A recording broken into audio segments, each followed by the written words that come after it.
Je serai le président de tous les Sénégalais. Merci de votre fidélité. Nous sommes dans votre émission Remue Ménage. Remue Ménage. Tous les dimanches de 10h à 11h, Remue Ménage épluche et décortique pour vous l'actualité de la semaine. Remue Ménage reçoit des chroniqueurs, des politologues, des sociologues, des analystes, des universitaires, bref, Tous les intellectuels. avec son dynamisme et sa réactivité, Alassane Samba Diop, avec ses invités, commente l'actu, histoire d'approfondir et de mieux comprendre. Remue Ménage. Faut-il réformer les codes des marchés? Quelle analyse faut-il faire du fonctionnement de la coalition Benno Bokk Yakaar avec les positions de certains partis comme l'APR ou Rewmi? La responsabilité de la presse dans les débats aura des pâquerettes au Sénégal. Pour débattre de ces questions d'actualité, Alassane Samba Diop reçoit ce dimanche 2 juin 2013 Momar Thiam, docteur en communication et marketing politique de l'université Montaigne Bordeaux 3, ex-conseiller spécial de l'ancien président Abdoulaye Wade, et Abdoulaye Bamba Diallo, journaliste, éditeur de Nouvel Horizon et de Tchof Magazine. Remue Ménage, dimanche 10h-11h avec Alassane Samba Diop sur la radio Futur Média. Merci d'être à l'écoute de Remue Ménage. Nous sommes dimanche 2 juin 2013. Nous recevons dans ce studio Momar Thiam, docteur en communication et marketing politique, ancien conseiller spécial du président Abdoulaye Wade. Abdoulaye Bamba Diallo, journaliste éditeur de Nouvel Horizon et de Tchof Magazine. Merci monsieur d'avoir accepté notre invitation. Vous le savez, l'actualité ces derniers temps, c'est la lutte qui occupe l'espace public et médiatique au Sénégal. Abdoulaye Bamba Diallo, certains estiment qu'il y a trop plein de lutte au Sénégal. Est-ce que ce n'est pas un danger pour nos enfants? Bonjour Alassane, bonjour Momar Thiam, bonjour à mes auditeurs. Alassane, moi je m'inscris en faux sur ça. Pourquoi? La lutte est un phénomène qui a montré qu'aujourd'hui elle a un potentiel de développement réel. Elle est en train de devenir un secteur économique hyper rentable, hyper actif, hyper créateur d'emplois.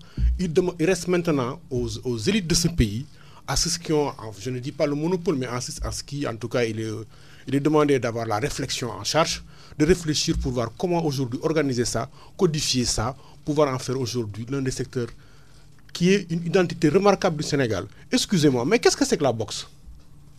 Mais c'est un sport de combat. Les Anglais sont arrivés à dire que c'est le noble art. Qu'est-ce que c'est qu'aujourd'hui les arts martiaux qui nous viennent d'Asie? On en a même fait, au même titre que la boxe, aujourd'hui, on en a fait même des sports olympiques. Mais qu'est-ce que c'est que le sumo? Qu'est-ce que c'est que l'aïkido? Ici, ce qu'il faut dire, c'est qu'aujourd'hui, sociologiquement, on devrait beaucoup plus s'intéresser à ce phénomène et prendre ça en compte. Dans le secteur d'activité dans lequel nous évoluons, la presse, mais aujourd'hui, la lutte est à la base de programmes dans les télévisions, de programmes sur les chaînes de radio, et même aujourd'hui de journaux spécialisés dans la presse écrite. Et excusez-moi, et les coupent aujourd'hui une partie significative de la jeunesse qui n'est pas aussi éduquée que certains, qui n'avaient comme perspective d'avenir soit devenir des ouvriers, soit tomber dans la délinquance, mais qu'aujourd'hui, qu'ils ont des possibilités de promotion. Et dans un passé récent, j'attire votre attention sur le fait que des lutteurs sénégalais comme Manga 2 ont même pu figurer dans les castings de films hollywoodiens. Il nous revient maintenant d'organiser ça, de mieux organiser ça, de mieux codifier ça, et même d'en faire un produit d'exportation, car c'est une identité remarquable de notre pays. Justement, Momar, est-ce qu'il n'y a pas les effets pervers de trop plein de la lutte dans les médias aujourd'hui au Sénégal, où nos enfants, leur référence, c'est maintenant des lutteurs? Bonjour Alassane, bonjour aux auditeurs de la RFM. Dans la droite ligne, ce qu'a dit mon grand frère Abdoulaye Bamba Diallo, la lutte est devenue un phénomène, je dirais même incontrôlable pour la société sénégalaise. C'est un phénomène traditionnel qui demande qu'à être codifié, qui demande qu'à être organisé. Moi, là où j'ai un problème avec la lutte, c'est que la première vitrine de la lutte au Sénégal, c'est la télévision. Abdoulaye Bamba l'a souligné tout à l'heure, la presse s'est enrichie aussi avec la lutte, et la presse télévisuelle a décuplé ses programmes avec la lutte. On a l'impression qu'à la télévision, il n'y a que des programmes de lutte, notamment les après-midi, et les chaînes de télévision rivalisent d'ardeur à ce niveau-là. Ça me pose problème à partir du moment où ça devient un référentiel du statut social. Je veux dire par là, vous avez beaucoup de jeunes qui étaient destinés, et notamment des jeunes, que ce soit de la banlieue ou à l'intérieur du pays, qui étaient destinés à l'apprentissage, à l'artisanat, etc. Et qui aujourd'hui trouvent à la lutte un raccourci extraordinaire pour se faire de l'argent, pour avoir un statut social. Parce que le lutteur, au-delà du gain, recouvre un statut social dans la société. Et à ce niveau-là, on devrait revoir les programmes à la télévision concernant la lutte. La deuxième chose, c'est qu'il se trouve que les lutteurs, pour la plupart, viennent de familles modestes. Viennent d'horizons modestes. Et à ce titre, en étant des stars, en étant des porte-drapeaux, quelque part, contribuent à rehausser le statut de leur territoire, mais aussi le statut de leur famille. Mais là où ça me pose problème, c'est qu'il n'y a pas d'organisation, il n'y a pas une formalisation de l'esprit de lutte autour. Je veux dire par là, si vous allez au stade, mais il y a une insécurité totale au moment des combats. Et même surtout après les combats, les jeunes entrent dans l'arène, il y a un brouhaha total, et quelquefois on agresse les gens. Au Sénégal même, les gens vous disent, il ne faut pas passer à côté des stades après les séances de lutte. Et donc ça pose problème. Donc il y a une question de sécurité publique. Il y a aussi une question de santé publique. La plupart des jeunes, pour gravir les échelons rapidement, qu'est-ce qu'ils font? Ils utilisent des anabolisants pour décupler leur poids et leur énergie. Et ça pose problème. Et c'est à ce niveau que l'État devrait intervenir et non seulement formaliser ces aspects-là, mais aussi mieux organiser la lutte, parce que quelque part, cela aussi peut créer des emplois, ne serait-ce que dans la presse, ne serait-ce qu'aussi dans les accompagnants des lutteurs. Oui. Ablaye Bamba Diallo, certains estiment aussi que dans les écuries, on ne peut pas avoir 5 ou 10 champions. Ces jeunes-là qui viennent s'entraîner, qui n'ont pas espoir à devenir des champions, qu'est-ce qu'on en fait? Mais c'est le problème de la codification. C'est-à-dire aujourd'hui, il n'y a pas de catégorisation, comme par exemple si on prend le cas de la boxe ou le judo par exemple, ça pose un problème. C'est pourquoi, comme vous dites, il y a un trop plein de demandes. Il y a une difficulté à l'utilisation de toute cette demande, de tous ces gosses qui viennent aujourd'hui. Ça pose le problème que je relevais tantôt. Il y a un problème aujourd'hui d'organisation et de codification de ces Mais quels sont ces dangers de ce problème? Parce que le président a dit que chez les djihadistes, il y a des Sénégalais. Si vous avez une force qui est là, qui n'est pas employée à faire quelque chose, ça peut être un danger de créer l'insécurité aussi. Mais le plus grand danger, c'est moins ces forces-là, c'est plutôt c'est la pauvreté qui est le meilleur terreau à la violence, aux islamistes, aux djihadistes. Et autre chose, mais les armées en Afrique, c'est eux forment des potentiels agresseurs, des potentiels violents. Parce que l'armée vous utilise durant une période donnée, vous avez une formation pour être un bon soldat, et ensuite vous le mettez dans la vie civile. C'est pas moins important que la lutte. Honnêtement, moi je pense que fondamentalement, aujourd'hui, le génie d'une partie du peuple sénégalais a prouvé qu'à partir de rien, en n'ayant pas vraiment tous les atouts pour réussir, les gens peuvent réussir. Au moment de le relever, les lutteurs, pour l'essentiel, viennent de familles moins aisées socialement. C'est vrai, c'est fantastique, c'est devenu un ascenseur social. Et le fait aujourd'hui que ça a ce pouvoir d'attrait autant sur les jeunes, mais est une chose fabuleuse. Il faut l'utiliser. Moi, je préfère des jeunes qui veulent devenir champions de lutte plutôt que des jeunes qui vont prendre les lotos pour aller à la conquête, la nouvelle conquête de l'Amérique ou de l'Europe, qui les mènent nulle part. Ensuite, mais il pose le problème sur un point essentiel, à mon sens, c'est le problème des anabolisants. Exact.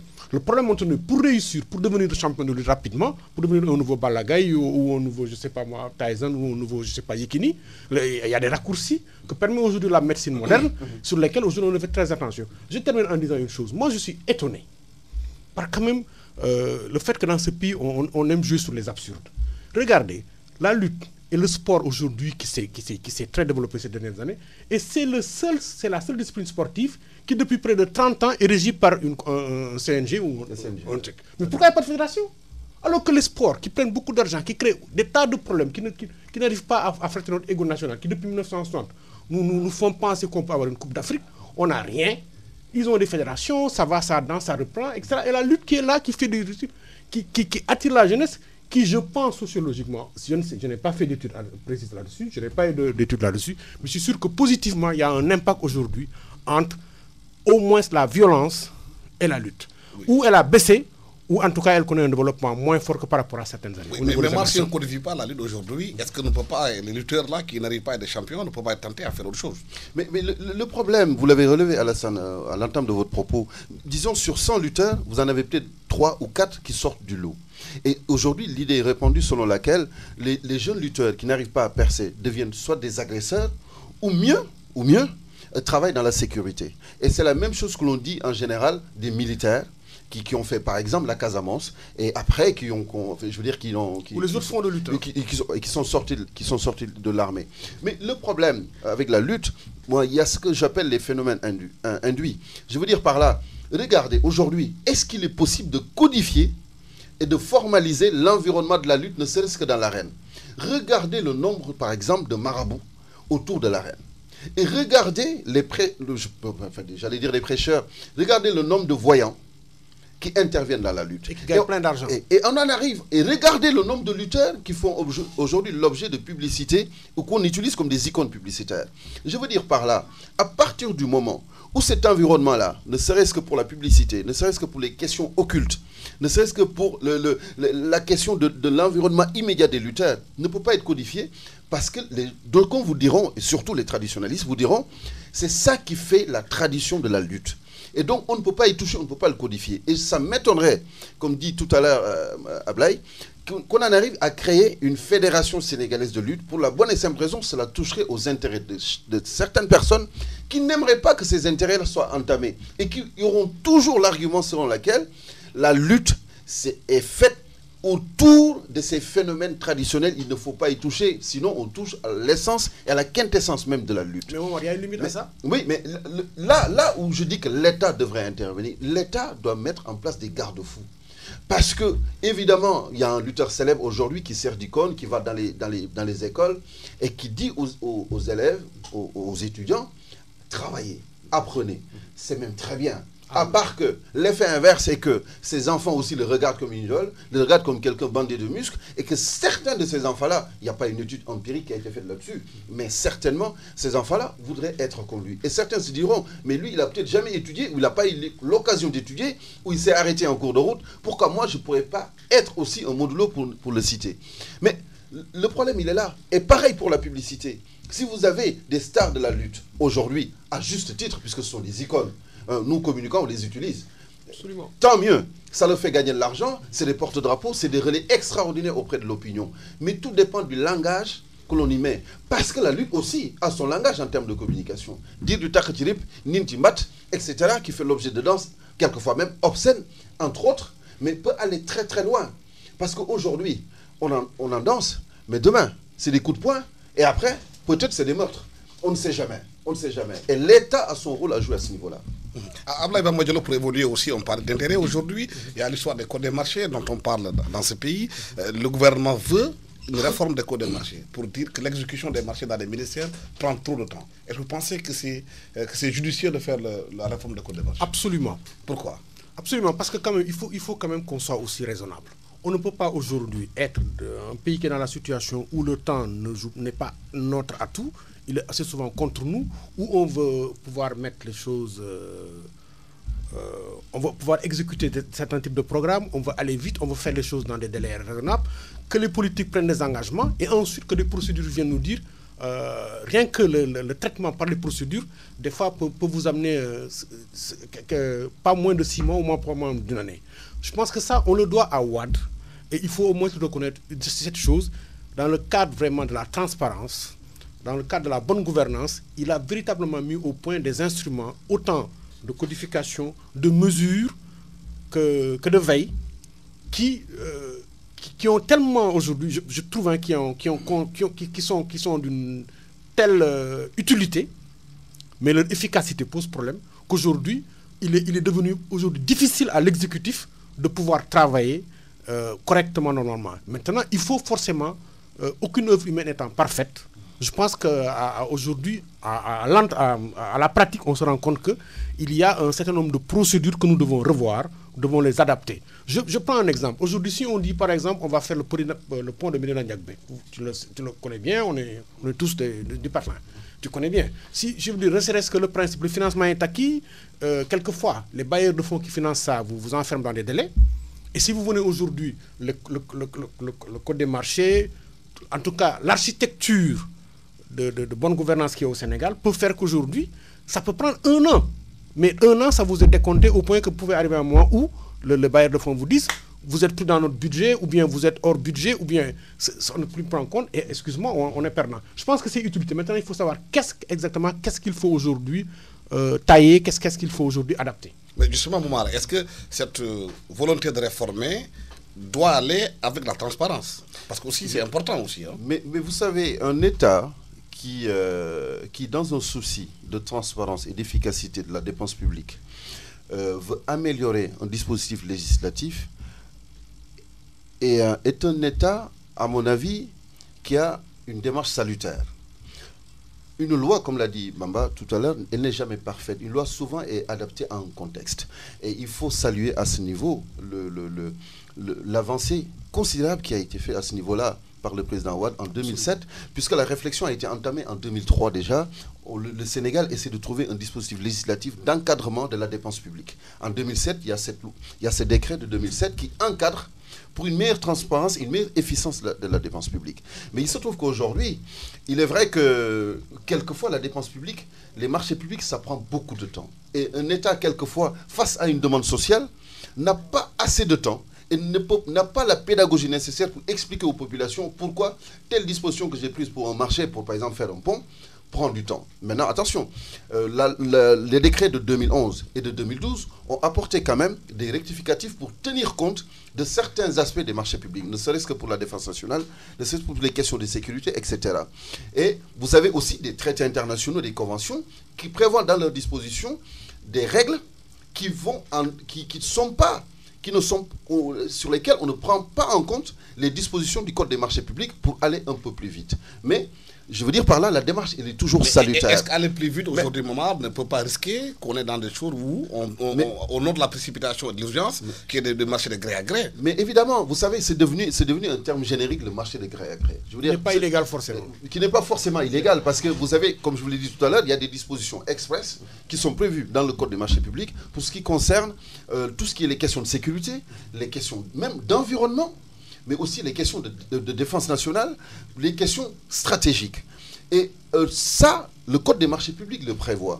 Mais il est vrai qu'on constate de plus en plus des saisines de l'ARM, qui est l'Agence de régulation des marchés publics, mais aussi de la Direction centrale des marchés publics, par des opérateurs qui ne sont pas contents, qui ne sont pas satisfaits de la manière avec laquelle des marchés ont été octroyés. J'en veux pour preuve le marché, par exemple, de l'aéroport Sédar Senghor et des pistes annexes qui se trouvent à Ziguinchor, etc.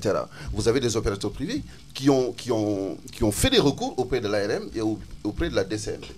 D'accord? Mais cela dit, ça ne veut pas dire forcément que la loi, que le code est respecté scrupuleusement. Heureusement qu'il y a ces garde-fous, ces deux directions qui ont été créées et qui sont souvent saisies. Parce qu'il s'agit de questions de milliards. L'autre problème qui a été posé par certains opérateurs, c'est les demandes de renseignement des prix qui sont faites dans les ministères. C'est des petites sommes, c'est vrai, mais les gens estiment qu'il y a un abus par rapport à cela qui fait que les gens avec des petites sommes gagnent beaucoup d'argent.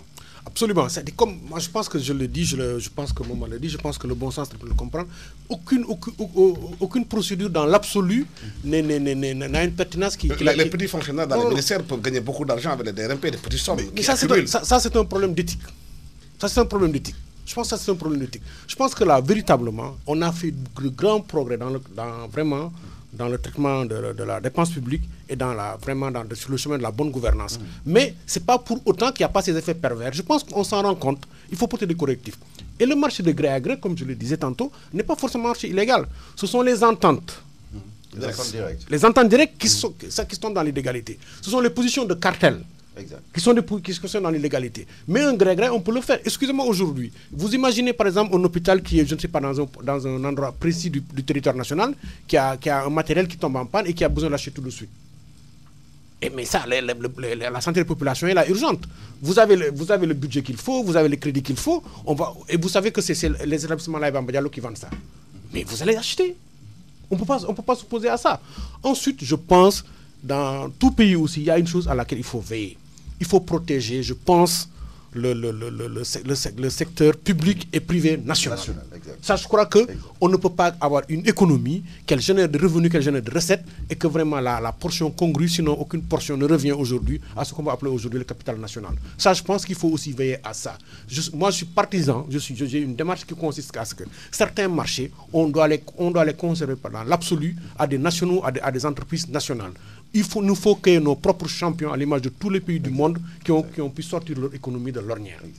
Moi, je pense que d'ailleurs, là où il y a des insuffisances au niveau du code des marchés, c'est ce qu'évoque tout à l'heure Laye Bamba Diallo. Vous avez, par exemple, le marché de la mise en place de l'institution qui doit accueillir le sommet de la francophonie, qui a été dénoncé, qui a été signé par le Premier ministre Abdoul Mbaye et qui a été dénoncé par ses opérateurs sénégalais. Il faut dire que là, le code des marchés, les dispositions du code des marchés ne s'appliquent pas parce qu'on est dans des espèces de représentations diplomatiques. Et, si vous voulez, il y a des pans entiers, comme je vous l'ai dit, la sécurité, la défense nationale, les questions d'environnement, aussi les représentations diplomatiques qui sont en dehors du champ d'application de ces codes-là. Mais ce qu'il faut dire, au même titre que le deuxième tronçon de l'autoroute qui a été dénoncé, puisque c'est FH qui a les travaux, qui a été dénoncé par des opérateurs sénégalais, à juste titre. Parce que quelquefois, la souveraineté voudrait aussi que, comme dit Laye Bamba Diallo, moi j'aime bien le terme, que nos champions nationaux, nos entreprises, puissent être attributaires de ces marchés-là.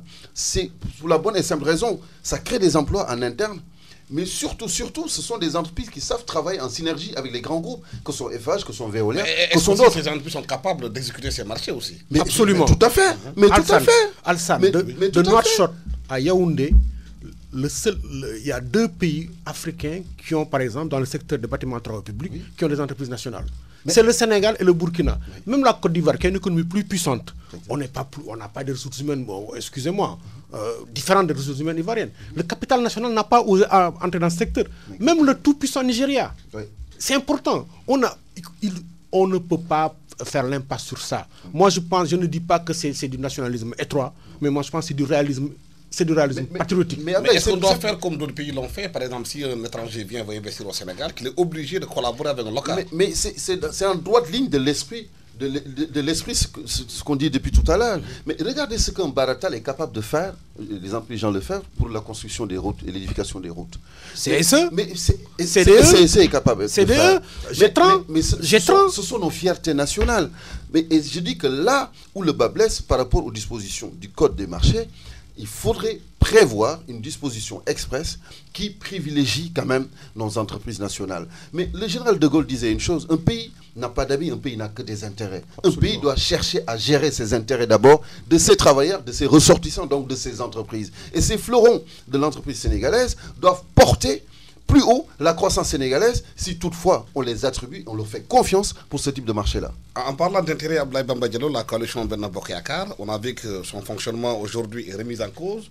Les gens de l'APR estiment que les membres de la coalition ne soutiennent pas Macky Sall comme ils doivent le faire. Réumi a une position assez particulière par rapport à cette coalition.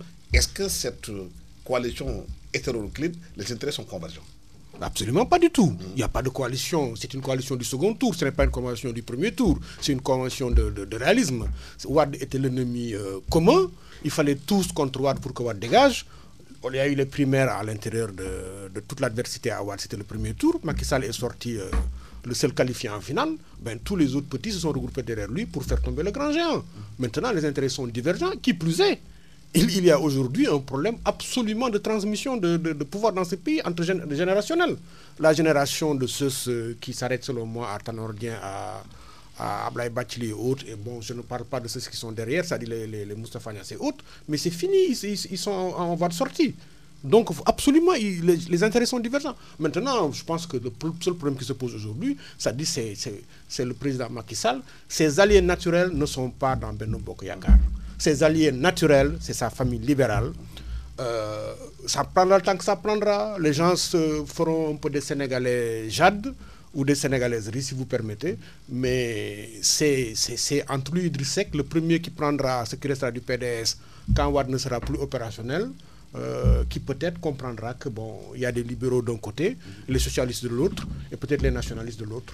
Et puis on aura peut-être deux ou trois grands blocs maximum, et les gens essaieront de composer à l'intérieur.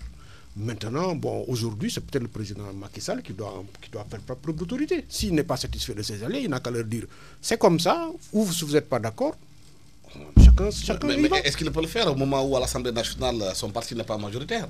Mais son parti n'est pas majoritaire, mais vous savez, le président de la République, c'est la figure de proue des institutions. Demain, on ne demandera pas des résultats à la coalition, on demandera des résultats au président de la République. Il se trouve tout simplement, comme l'a dit Bamba Diallo, que c'était ce que j'appelle des alliances de circonstances. Il fallait faire partir Wade. Et donc cette alliance étant même hétéroclite, avait un seul objectif, c'est se mettre celui qui arrive second pour le deuxième tour et de voter en masse pour lui. Et c'est ce qui s'est produit. Mais là, il faut faire quand même œuvre de courage politique pour dire à ses alliés que voilà, le travail il est commun, le destin il est commun. Le seul hic, c'est que c'est le président de la République demain qui sera jugé pour ce qu'il a fait, pour ce qu'il n'a pas fait, etc.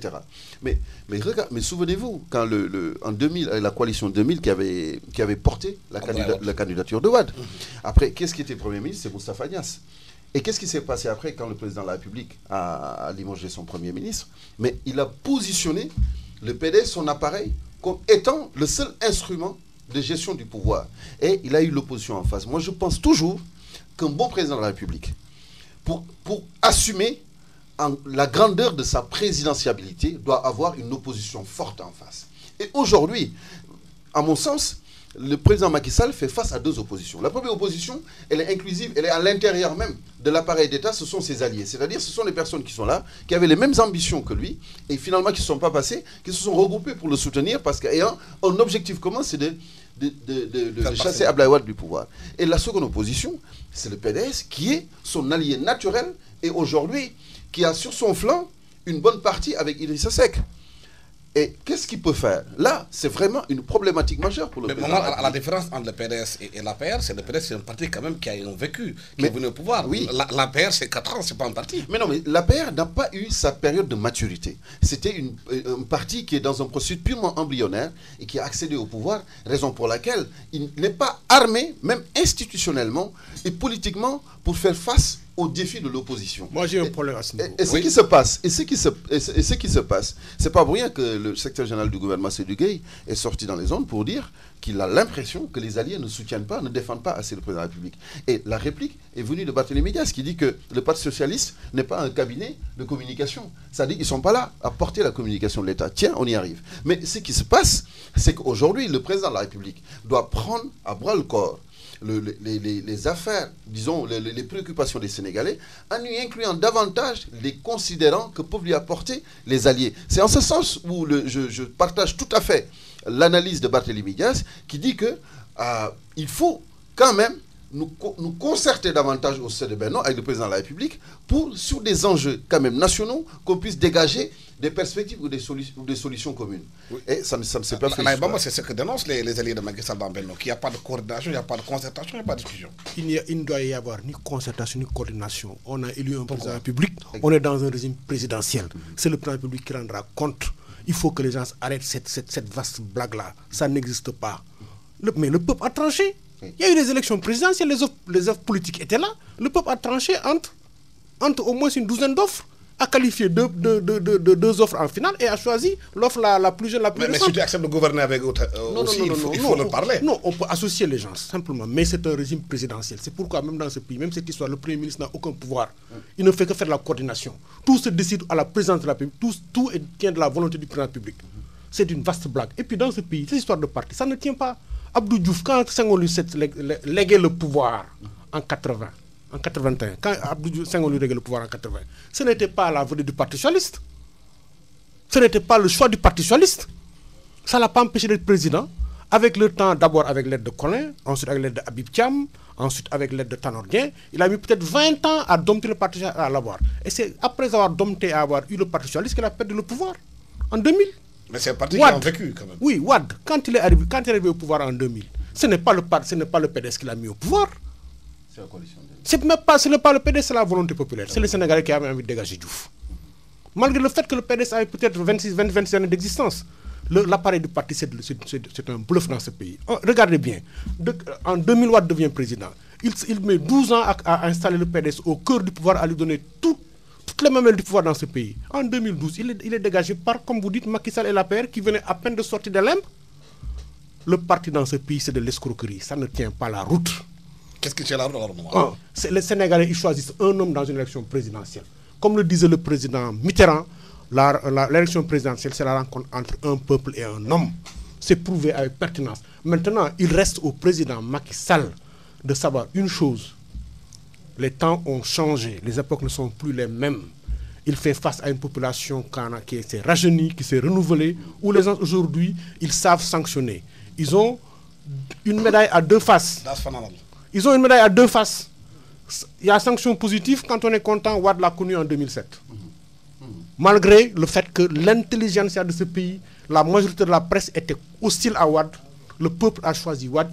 Le peuple avait pensé à ce moment-là, certainement que Wade, après le chantier qu'il avait commencé avec Macky Sall, Premier ministre, il fallait le laisser terminer tout ça et le laisser changer. Mais en 2012, le peuple a subodoré qu'il allait donner le pouvoir à Karim Wade, on leur a dit tu dégages. Et ils ont choisi, dans l'offre qui leur était offerte, parmi l'un des plus jeunes, et l'un des plus jeunes qui offrait la meilleure expérience à ses yeux. Et aujourd'hui, ce qui se passe dans ce pays, ça va se jouer beaucoup plus entre la génération de Macky Sall, de Idrissa Seck et de ceux qui vont venir, et moins aujourd'hui de ceux qui sont en train de nous encombrer. Je vais terminer sur Seydou Gueye. Seydou Gueye, un secrétaire général du gouvernement, ce n'est pas quelqu'un qui passe le temps à bavarder. Un secrétaire général du gouvernement, c'est une fonction éminemment technique, c'est une fonction administrative, c'est une fonction de coordination entre l'appareil de la présidence de la République et l'appareil gouvernemental. Et vous avez un gouvernement de près de 30 membres, vous avez une grande administration sénégalaise, vous devez coordonner tout ça, l'impulsion via la présidence de la République, l'exécution par le gouvernement, sous l'autorité du Premier ministre et de son cabinet, vous devez faire ça. Il devait laisser la parole. Il aussi porte-parole de l'APR aussi. Il devait laisser, s'il parle de l'APR, qui n'a qu'à parler de l'APR, il faut qu'il arrête d'être moins bavard. Aujourd'hui, il faut qu'on série les choses aussi. Il y a trop de confusion aujourd'hui. Des cacophonies. Oui, ça crée trop de problèmes. Les gens pensent qu'aujourd'hui, tout s'exprime et tout se résout par la parole. Ce n'est pas exact. Non, mais moi, je partage l'analyse sur deux choses. La première chose, et je l'ai dit à l'entame de mon propos, le président de la République est la figure de proue de nos institutions. On est dans un régime présidentiel. C'est le président de la République qui doit rendre compte. Et donc, c'est au président de prendre les dispositions, de prendre les mesures nécessaires pour dire, voilà ce que je fais et voilà les résultats attendus. Deuxième chose, il est vrai que le secrétaire général du gouvernement, mais vous regardez le cas de la France, c'est toujours le cas que l'on connaît le mieux. Mais le secrétaire général du gouvernement en France, on ne le connaît presque pas. Et celui de la Maison Blanche. Mais on ne les connaît presque pas. Le seul secrétaire général du gouvernement français qu'on a connu, c'est Villepin, parce qu'après il était devenu Premier ministre. Et il y avait aussi son passage, ne serait-ce que pour le référendum, et tout ce qui a été fait après avec Chirac. C'est pour ça qu'on l'a connu. Mais les secrétaires généraux des gouvernements français, on ne les connaît pas. Aujourd'hui, il y a une confusion totale qui se fait entre le statut d'homme politique appartenant à un appareil et le statut de cadre qui est élu ou qui est choisi, nommé par le président de la République. Et là, toute la confusion du discours naît. Vous ne pouvez pas aujourd'hui avoir un Seydou Gueye qui parle de la communication du gouvernement, alors que vous avez au niveau de la direction du gouvernement, la direction de l'information et de la communication. Vous avez un porte-parole et on ne le connaît même pas, on ne le connaît presque pas. Vous avez un porte-parole. Et vous avez un porte-parole du gouvernement, etc. Et vous avez le porte-parole du président de la République. Tout cela amène à une cacophonie totale. Totale, mais vraiment totale. Il est vrai que le président de la République, pour prendre à bras le corps les préoccupations des Sénégalais, il faut qu'il se mette au devant de la scène. Mais en étant le premier des Sénégalais, et en sachant que nous, dans nos traditions, la communication interpersonnelle a plus de poids qu'une communication unidirectionnelle par les médias, il faudrait que le président se mette en face des Sénégalais. C'est d'ailleurs à ce titre que j'ai exprimé une crainte. J'ai même dit à des amis journalistes, j'ai dit, mais j'ai même l'impression que le président de la République a peur des grandes messes médiatiques. Wade, on pouvait le taxer de tout, qu'il aimait la télé, qu'il aimait la radio, qu'il aimait parler, mais au moins, il se mettait en face des gens, il leur parlait et il y avait des échanges. La communication, elle est là. Même en France, on voit François Hollande faire des interviews. Mais un président de la République qui, depuis un an, n'a pas fait une conférence de presse de grande envergure, en étant en face des Sénégalais qui expriment leurs inquiétudes et qui discutent, qui communiquent avec lui, aujourd'hui, il faudrait s'attendre à ce que ces mêmes Sénégalais ne puissent pas adhérer, à la limite intérioriser les réalisations jusque-là, quand même assez importantes, en termes de gouvernance, en termes de gestion de la chose publique, etc., qui ont été réalisées. Et là se situe le nœud de la communication gouvernementale.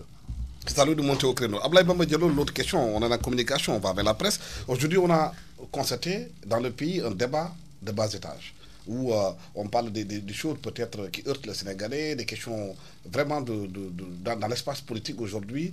Le débat d'idées n'est pas là. Quelle est la responsabilité de la presse dans ça? La presse veut faire, je pense, toujours le nombre. Dans les médias chauds, on va chercher de l'audience.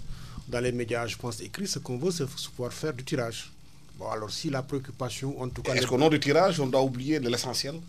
L'essentiel, ça veut dire, pour nous, on peut considérer que c'est des choses importantes. C'est l'éducation, c'est la santé, c'est la défense nationale, c'est le pouvoir d'achat des Sénégalais. Mais dans le même temps, les faits divers, les gens se raffolent de ça. Les émissions radiophoniques qui cartonnent le plus sont les émissions radiophoniques qui parlent ou de télévision, qui parlent, excusez-moi, de sexe, de mœurs, de trucs. Est-ce que forcément les gens doivent suivre cette tendance? Écoutez, je veux dire, sur ce plan-là, moi j'ai l'impression qu'aussi il faut accepter que la pluralité, le pluralisme veut que beaucoup de, comme diraient les maoïstes, que j'ai été à une certaine époque, que beaucoup de sensibilité s'expriment, qu'on permette aussi les gens de rivaliser. Maintenant, le problème, c'est que moi je trouve que quelquefois, l'autorité doit savoir ne pas relever les coups de pied de l'âne. Il y a des débats qui ne méritent pas d'être relevés. Il y a des débats qui sont tranchés par la loi. Aussi simple que ça. Si aujourd'hui, je pense que vous parlez des histoires, des accusations de vous avez donné des passeports à des homosexuels, etc., ou à des gays, etc. et tout. Personnellement, moi, je trouve que dans le monde d'aujourd'hui, la communauté gay en fait un peu trop. Moi, je trouve. Vraiment, les gens sont devenus trop agressifs vis-à-vis vraiment des autres membres de la communauté. Les gens, on ne doit être hétéro, autant les gens, on ne doit être gay. Mais je pense qu'aujourd'hui, on en fait un peu trop. La dernière, moi, je trouve que c'est complètement abscon de donner, par exemple, je suis un grand cinéphile, la Palme d'Or à un film simplement parce que c'est une ode au lesbianisme dans une société arabe. Je pense que ça aussi, il faut aussi que dans les deux côtés, que les gens aient un peu plus de mesure et de retenue. Ensuite, on ne peut pas empêcher certains Sénégalais qui ont un référent religieux ou en tout cas un référent social très islamisé, de croire qu'aujourd'hui, nos mœurs sont en danger parce que les femmes s'habillent un peu plus courtes, parce que les jeunes sont plus libérés, parce qu'il y a des fillettes qui fument de la cigarette ou qui boivent de l'alcool dans des bars. Bon, mais si peut-être les parents faisaient un peu plus leur job de parents, on connaîtrait moins cela. Oui, mais il y a quand même la responsabilité de la presse par rapport à l'information qu'on donne. On a l'impression qu'il n'y a plus de filtre. Mais le problème, c'est qu'à ce niveau-là, une partie de la presse n'a pas fait son autocritique. Vous avez certains propos d'hommes publics ou de leaders d'opinion, quelquefois, qui peuvent être censurés dans certaines démocraties parce que tout simplement, on estime que c'est des propos d'abord qui ne sont pas vérifiés ni vérifiables, ou ça peut porter atteinte à l'intégrité de certaines personnes ou de certaines catégories de personnes. Mais moi, le problème, il est ailleurs. Il est que on est dans une société où toutes ces tares, ces vicissitudes de la société ont toujours existé. Aujourd'hui, on a l'impression de les découvrir à une ampleur extraordinaire parce que tout simplement, les médias sont là. Les médias se sont démultipliés et on en parle de plus en plus. On fait étalage de cela sur la place publique. Tant mieux, je dis bien tant mieux, parce que si ça peut conscientiser davantage les personnes sur ces questions-là et trouver des garde-fous pour au moins éradiquer certaines déviances et certains errements. Mais aujourd'hui, il est de la responsabilité de la presse d'opérer des filtres en son sein sur certains propos, sur certains positionnements, sur certaines prises de position, si cela peut heurter une catégorie de population. Heureusement que dans la pluralité des genres, les personnes s'expriment. Les imams se sont exprimés sur, regardez le débat sur la peine de mort, les imams se sont exprimés sur le débat sur l'homosexualité, etc., etc., etc. Mais toujours est-il que la presse a un devoir de responsabilité à ce niveau-là. Et quand on porte des allégations sur certains individus, sur certains groupes de personnes, il faudrait en détenir les preuves, sinon vérifier ces sources avant de les mettre sur la place publique. Et à ce niveau-là, la question de la dépénalisation est encore d'actualité. Déprisonnalisation. Déprisonnalisation, pas dépénalisation. Déprisonnalisation. C'est un débat, par le code n'a pas été voté jusque-là. Mais exactement. Exactement. Et moi, je suis tout à fait pour qu'un journaliste, qui est un homme responsable, qui porte des propos ou qui écrit des articles et qui les défend, soit quand même traduit devant une instance pour apporter ses preuves. S'il a enfin. S'il a enfin la loi. Parce qu'une loi, elle est aussi faite pour être appliquée. Je t'assure. Moi, je pense que, un peu comme il le dit, moi, je pense qu'on ne peut pas brider une société parce que simplement, il y a des perles morales ou parce qu'il y a... Mais est-ce qu'il n'y a pas des sujets beaucoup plus importants? Mais parce que c'est le choix des sujets aussi, ça pose problème. Est-ce qu'il n'y a pas des sujets beaucoup plus importants aujourd'hui pour les Sénégalais que de parler de la peine de mort aujourd'hui? Alors il y a aussi des choses beaucoup plus importantes. Il y a l'éducation des enfants, il y a le chômage des jeunes, il y a aujourd'hui les hôpitaux, la santé des Sénégalais. Et que ce n'est pas des sujets qui méritent qu'on leur donne beaucoup plus d'importance que ces sujets-là où les gens veulent faire de la politique. Alassane, vous êtes directeur d'une radio. Si vous faites un Warsakhalat sur aujourd'hui la crise de l'enseignement ou bien le dénuement des hôpitaux, vous allez voir le nombre d'appels que vous allez avoir sur votre serveur vocal. Exact. Mais par contre, tout de suite, si vous dites aujourd'hui, les imams de Guédiawaye, les imams noctambules de Guédiawaye dénoncent comment on appelle ça, Dakar ne dort pas, vous allez voir votre serveur vocal, il va exploser. Est-ce que les gens doivent suivre la logique des marchés? Non, attendez, attention, la presse aussi a un aspect économique.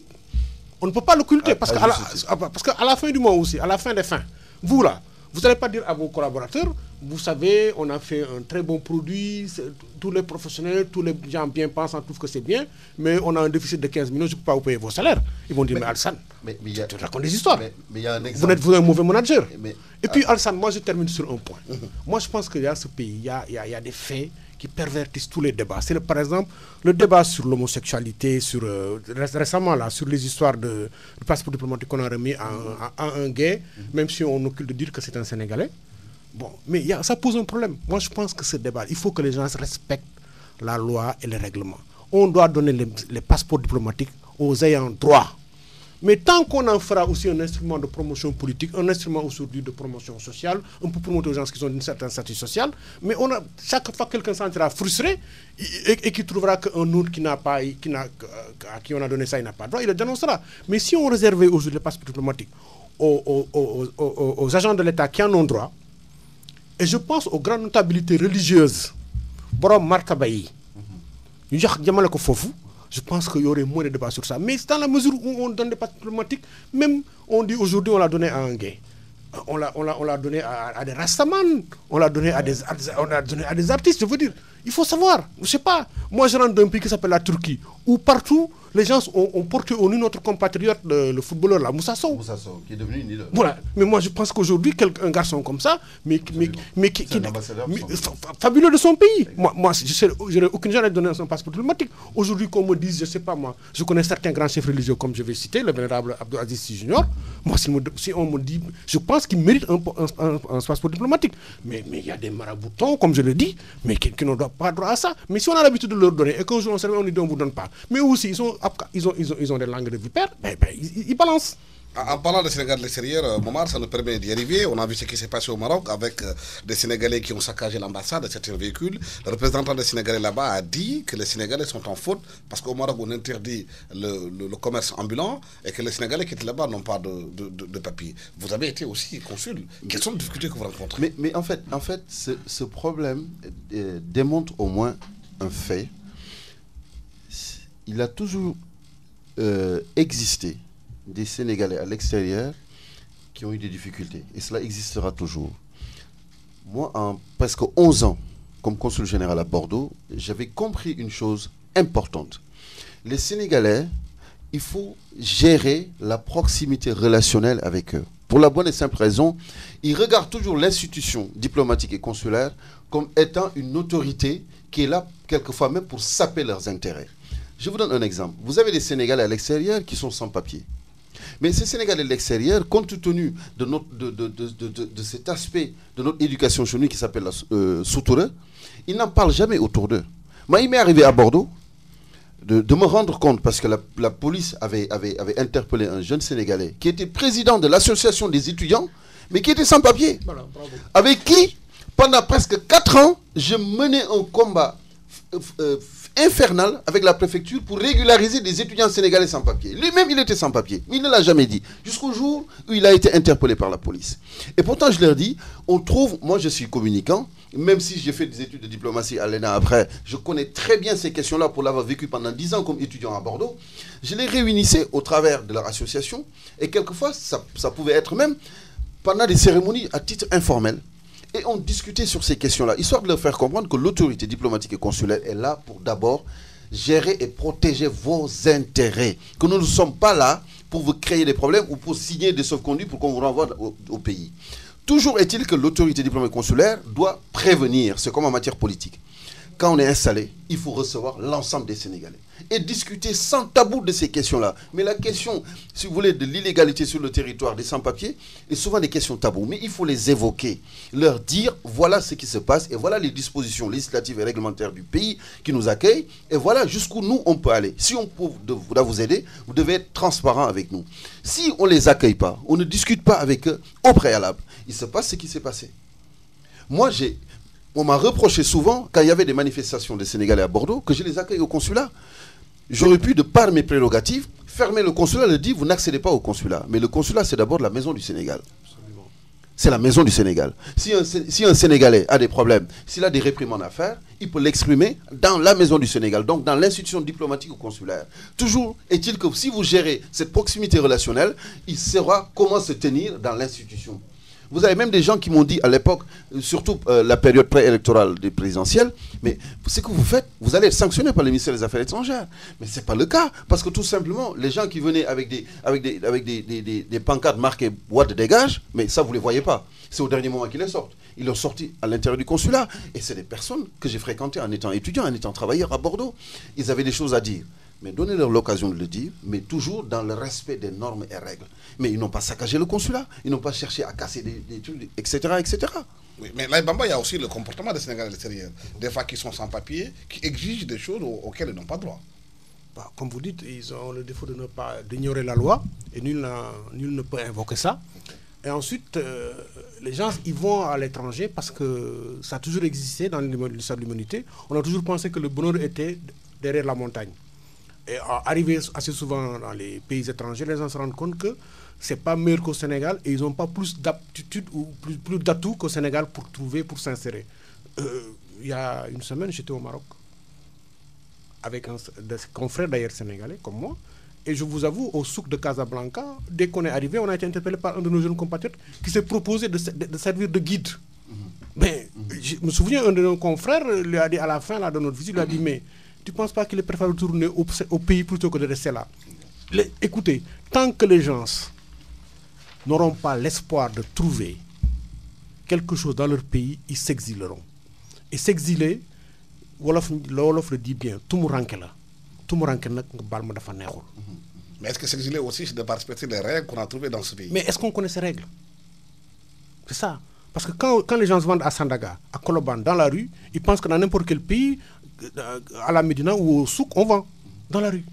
C'est ça. Ce qu'il faut dire aussi, Alassane, c'est que sous Wade, le gouvernement du Sénégal, quand même, a eu l'intelligence de signer des accords, ce qu'on appelle les accords pour la gestion des flux migratoires, par exemple avec la France.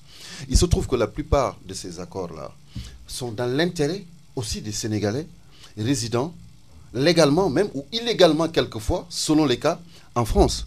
C'est à ce titre qu'ils ont inventé d'ailleurs la carte de séjour, compétences et talents, etc. Les visas de 3 mois pour les artistes, pour les vendeurs ou pour les travailleurs saisonniers. On a une liste de 146 métiers qui sont ouverts aux ressortissants sénégalais. Et souvent, qu'est-ce qui se passe dans le secret des auditions pour des Sénégalais sans papier? Moi, j'en ai fait pendant 12 ans. Mais on essaie, l'autorité consulaire essaie aussi de voir, depuis qu'on a signé ces accords-là, où est-ce qu'on peut loger ces Sénégalais sans papier qui nous arrivent parce qu'il a vécu pendant 10 ans en France, à Bordeaux, sans papier. Il a eu des papiers pendant un moment, après il les a plus eu. Et souvent, c'est le cas quelquefois des étudiants qui finalement n'ont pas pu continuer leurs études. Et on essaie de voir, et depuis qu'on a signé ces accords-là, le nombre de refoulés, en tout cas du sol français pour attirer à Dakar, a beaucoup diminué. Je me targue toujours de dire, ma chance à Bordeaux aura été que je connais cette ville. J'ai vécu comme étudiant pendant 10 ans et comme travailleur. Et j'ai administré les Sénégalais et je connais quasiment tous les Sénégalais. Et quelquefois, on s'étonne de connaître un Sénégalais pendant des dizaines d'années et de savoir après qu'il est sans papier. Alors, si on a ce cadre législatif-là parce qu'on a signé des accords, on essaie de trouver des solutions. Mais attention, ce qui se passe aujourd'hui et ce qu'il faut dire, c'est que la plupart des Sénégalais qui arrivent comme étudiants, depuis bientôt 7 ou 8 ans, sur 10 Sénégalais, vous en avez peut-être 4 ou 3 qui étudient normalement. Le reste, les études, c'est une occasion. La préinscription, enfin, c'est une occasion pour émigrer. C'est leur choix. Je ne dis pas que ce n'est pas leur choix, je ne le condamne pas. c'est leur choix. Et souvent, c'est ces Sénégalais-là qui se retrouvent au bout de 2 ans sans papier parce que la préfecture n'a pas renouvelé leur papier parce que tout simplement, ils n'ont pas prouvé, ils n'ont pas donné des preuves de continuation des études. Et qu'est-ce qui se passe si ces Sénégalais sont interpellés? Vous les avez en face de vous dans votre bureau, et souvent d'ailleurs, on le dit dans le centre de rétention, si vous arrivez devant le consul, ne dites pas que vous êtes Sénégalais. Mais on se connaît. Et en général, ça se termine en pleurs. Et quand on discute, on essaie de leur comprendre que l'autorité consulaire, sa première mission, c'est de vous apporter la protection consulaire. De savoir vous sortir de là. Mais il arrive que vous interrogez, vous auditionnez des Sénégalais, et qui vous disent, moi, dans cette situation, je préfère rentrer au pays. Moi, ma démarche a toujours été, même si le Sénégalais exprime ce besoin de rentrer au pays, je prends mon téléphone, j'appelle ses parents. Et je discute avec les parents. Et vous avez des parents qui vous disent, mais figurez-vous bien, je préfère qu'il reste là-bas sans papier que de rentrer ici. Qu'est-ce qu'il va faire quand il va rentrer ici? Parce qu'être à l'extérieur, c'est évocateur de statut social. Et vous leur dites, mais ici, il est exposé à l'interpellation de la police, il est dans une situation précaire. Mais ils vous disent, mais je préfère qu'il reste là-bas, il ne faut pas qu'il rentre ici. Parce que c'est une honte pour la famille. C'est une honte pour la famille, malheureusement. Merci d'avoir été avec nous, Momar Thiam, docteur en communication et marketing politique, ancien conseiller spécial du président Abdoulaye Wade. Merci à Abdoulaye Bamba Diallo, journaliste éditeur de Nouvel Horizon et de Chof Magazine. À la technique, Chérif Diop et Ndiassé. Merci d'avoir été avec nous. Bon dimanche à tous. Merci. How can life be what you want it to be? You're frozen when your heart's not open. You're so consumed with how much you